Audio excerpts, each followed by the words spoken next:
Fáilte Isteach, you're very welcome as we gather to celebrate Suantraí Íosa, where we look at the readings for tomorrow, in this case, the readings for the evening Mass on Holy Thursday, the 17th of April, 2025, beginning with the story from the book of Exodus of the preparations for the celebration of the Passover and the sacrifice of the Lamb, and how the Lamb became their Savior, and the angel of death passes over the houses that are protected by the blood of the Lamb. The second reading is taken from the first letter of St. Paul to the Corinthians. It's interesting because it's the first written account we have of the Eucharist. Paul was not present at the Eucharist.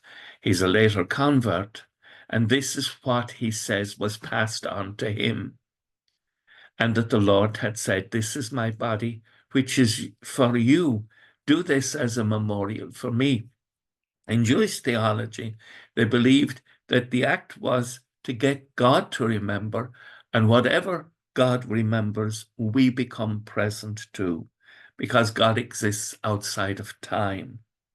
So when God remembers, it isn't that we remember the past, we become present to Christ's sacrifice on Calvary through the extraordinary gift of the Eucharist. And Paul goes on to write, "This cup is the new covenant in my blood." And so we're dealing here with something that is the profound mystery of God's love for us.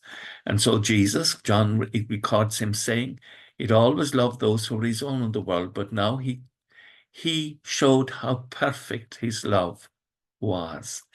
He acts out the role of servant, and he asks us to do the same, to love one another as he has loved us.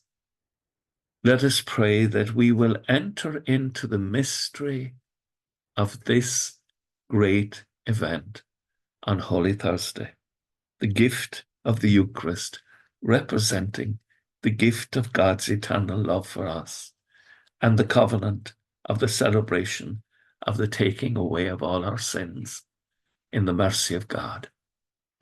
With thoughts such as these, let us go to our beds and let us pray that we shall indeed awaken in the morning with the praise of God on our hearts and on our lips. Agus gomano dia elegog shiv, ahormak agus spirit nave. Amen. Slán go fóill. Bye for now.